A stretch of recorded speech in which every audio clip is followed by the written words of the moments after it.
everybody. Brad Stevens here, founder and CEO of Outsource Access, and we are a virtual staffing firm that provides fantastically vetted and talented Filipinos, primarily in the southern Philippines here, for business owners all over the world in all kinds of different industries, supporting them in business, operations, HR, personal tasks, bookkeeping. Based on my own experience with my first VA in the Philippines, who helped me with all those things underneath the roof in my business, and we're offering that same to our clients. And so we've grown to 480 plus employees in 3.5 years, and by providing that same kind of level of talent and service. And Julie is a great example of that, which we'll be talking to here, and her client, Delano, in the marketing space. We're unpacking a little bit of that experience. So we created this series called OA Staff, Insights, to kind of take you behind the scenes and learn more about the individuals behind OA, and just to share the amazing talent and personalities and spirit of the Filipino teams here. So we're going to jump in with Miss Julie and learn a little bit more about her. We're in Cagayan de Oro, CDO, which is where our office is based here, you're seeing around me. And we allow people to kind of work from home, but also we have co-working opportunities in our office space. Been touring around to the different cities and doing these sessions, which has been a lot of fun. So we're looking to double in size next year because of the talent like Miss Julie, which we'll be discussing here. So thank you so much for joining me. No, thank you, Brad, for having me. Absolutely.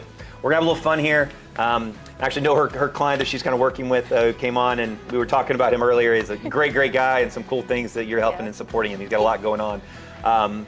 So we're in CDO. So is this where you're from originally? Yeah, I am. I'm originally raised and born in CDO. So I've never been to any other cities or country. Well, Delano will probably change that before it's over with. Hopefully. So brothers and sisters growing up? Yeah, I'm the youngest. We're 3 in the family. I'm the only girl, so I have 2 big brothers, which actually my client met. And they really talk a lot because he also loves fishing, which Delano really loves it. So yeah. I always catch more fish than him, but he won't admit it.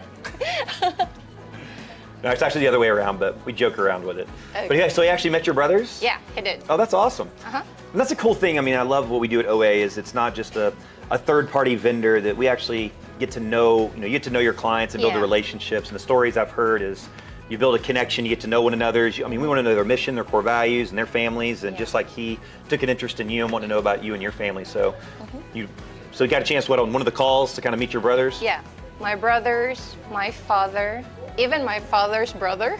Ouch. I also meet... Delano does not know a stranger. Before the room is done, he will know everybody's name here. So it sounds like whether it's on Zoom on the other side of the world or in a room, he's going to do the same thing. Correct. You're right. Even my partner, he met my partner. Oh, really? Yeah, because he's really interested about everyone that I'm with every day. But he also allowed me to meet his wife, his kids, and then even his older daughter, I believe. His eldest, right, is a daughter. He even allowed me to, this is my eldest daughter. This is the one that I'm building home with. It's like, oh, okay. He always shares her personal stuff. Even ask me like, I believe some other VAs, they only do admin tasks or whatever. But Delano would always ask my permission, like, can you help me find a best gift or Christmas gift or Mother's Day gift for his wife? Yeah. Which is awesome because I know not all VAs can do that. I know all of his children's birthday because I always remind him that, oh, you have something for this, and then this is your son's birthday, and it's like, oh, you're the best. Okay, thanks for reminding me. I have to adjust my flight for that. So that's one thing He needs really a chaperone at all times to kind of keep. He's got a million things going on and tons of projects and businesses. I mean, he's a phenomenal human being, and it's been great getting to know him as an individual and as a friend. But that's fantastic. So he's taking interest in you and get to know one another, and I mean, doing personal tasks, but then also, I mean, knee deep in doing a bunch of business things for him as well. And we'll come back to that in a second. I want to finish kind of chatting about you real quick. So 2 brothers, and so grew up. So where you go to college here in CDO? Yeah. I graduated in Xavier University with Development Communication course. Okay. Yeah, and then after that one, I did work with a government, which actually Delano was interested with me because I have an experience with government. And then 6 months of government employee, I changed my mind that no, this is not what I want. So I took up agriculture, major in, um, major in, what do you call this one? Dairy farming, Oh, which is a very big departure. shift, yeah, Right. from communications to. So how'd you check the dairy farming box? Did you grow up in agriculture or was it? No. When I was in college, I'm under in the Department of Agriculture. Like development communication is not under with arts; it's under Gotcha. agriculture. And then we have this rodeo thing in agriculture here. So I tried when I was fourth year college. I tried. I was like, no, I need to try this because I love adventure. Yeah. So I tried, and then I loved it. I really loved it. I was hooked with it, playing rodeo, riding the horse, being in the farm. But I didn't grow up in any of the farms. Like both Wow. my parents grew up in the city. Yeah.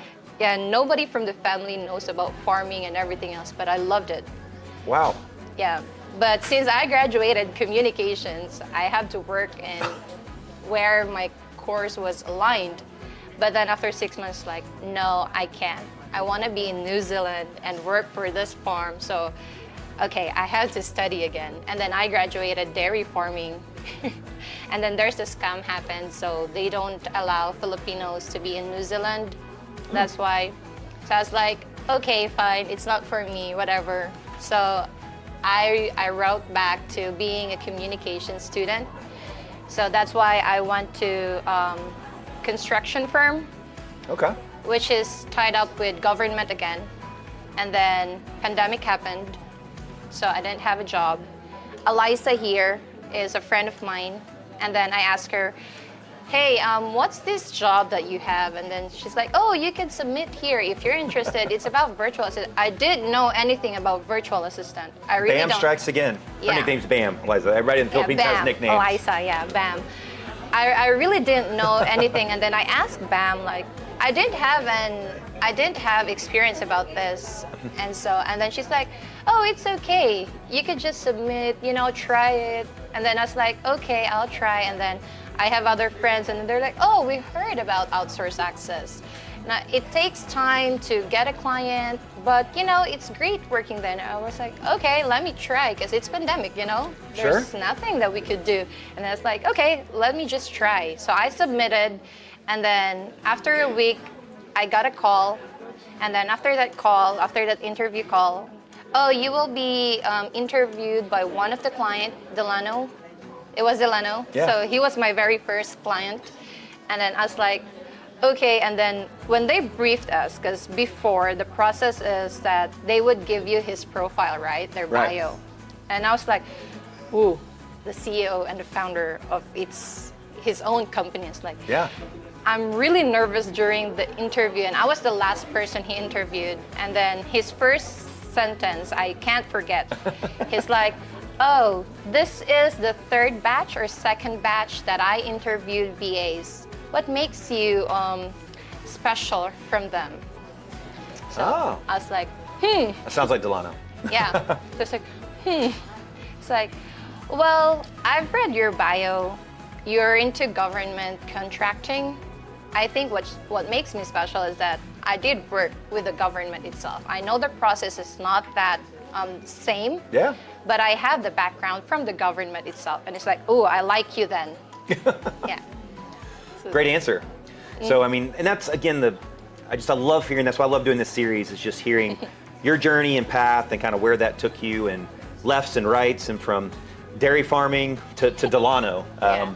And your willingness to adjust and modify and be agile, and continue to see that, the grit and resilience to kind of navigate the path you need to navigate, and ultimately brought us together at Outsource Yeah. Access and with Delano, and I know he has just raved, and he's actually added 3 other staff with us, I think, since Yeah. then, based on the experience he's had with you and OA.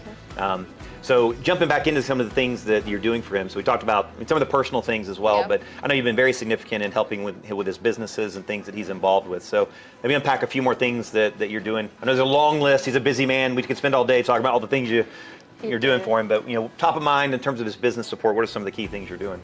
Okay, so the key things that I really work for him, it's really like being his personal assistant. Delano is the kind of a person that doesn't limit you with your skills. He's more into like, can you try this out? Because he wants you to learn. He wants you to grow with him as he grows his business. He wants you to also grow with him. So this is the best thing I really love about Delano. Whenever I say, I can't do it, Delano, or I don't have any background about this, he's not disappointed about it. What he would do is that in a snap, he would just say, of course you can. You just didn't have the urge to try. You should try. I'll give you He's the always chance. selling something. Yeah, It's I selling know. you on what you can do, right? Yeah, but you know what? It's really best. There's this thing that I would really say that I didn't know I can do this if not for Delano. Like, I'm not an accountant person, but he asked me to do cost proposals, and then he's like, "Can you do this?" And I was like, I know, Delano, if I say no, you would say, just try. So yes, let me go ahead and try doing that. And then from there, I'm the one who's training our finance. Yeah. And Wow. yeah, seriously, like up until now, every time we have proposals, can you draft this before you gave it to our finance officer? Sure, let me go ahead and do that. And then That's awesome. Yeah. That's really awesome. And I'm really not an accountant, but Delano has really a trust. When he sees something from you, he really sees something from you. He would really push you to, no, you can do this. No, that's very much his spirit. You know, joking aside, Delano's just he's a great inspirer of individuals kind of around him, and that's why he has such a great following of friends and relationships, because he has that kind of spirit with yourself and everybody that's around him. And he has an incredible, massive marketing agency, Jacob's Eye, that does one of the largest marketing agencies in the country, particularly in the government sector. And he's got a whole other division he's doing in prosthetics. And then he and I are part of EO Entrepreneurs Organization together. And he and I find ourselves volunteering for way too much in that organization that requires a bunch of additional support. And in my VA, Cass helps me with a lot of that, just like you help him with a lot of things in EO as well. So pretty dynamic individual. And so it's awesome to hear your journey's kind of brought you together, and you've learned a lot and grown. And I know he's learned a lot about working with you in the process. So, well, thank you so much. And let me ask one quick question. So outside of Outsource Access and then all the Delano stuff you're kind of navigating, any other personal passions or things that you enjoy doing? Yeah. I'm being nail technician, so. Oh, nice. Yeah. Delano was kind of. Well, let's see him. Nice. No, but he's like, seriously? But he really supports it. That's awesome. Yeah, that's one thing that's great about Delano. Well, he'll be checking up on you and probably helping you start a nail business before it's over with. So it's a great encourager. Well, thank you so much for taking the time to chat with me here. Thanks Ran a little for bit longer here, but this was a great story, kind of unpacking the cool journey. It's the essence of what OA is about on bringing two people together. So, well, thank you so much for participating. Thanks. This closes out this latest episode of OA staff profiles, stories, the people behind our organization and their journey that brought us together. So if you want to learn about Outsource Access, and we can provide a fantastic virtual staff for you and your business, go to outsourceaccess.com. You can see some videos about our process and protocol, and even book a call, free complimentary call, one of our team members, and share about your business, see if we could be a fit. So we'd love to work with you as well. So thanks again, Julie, for being with me, and that closes us out. Until next time, take care.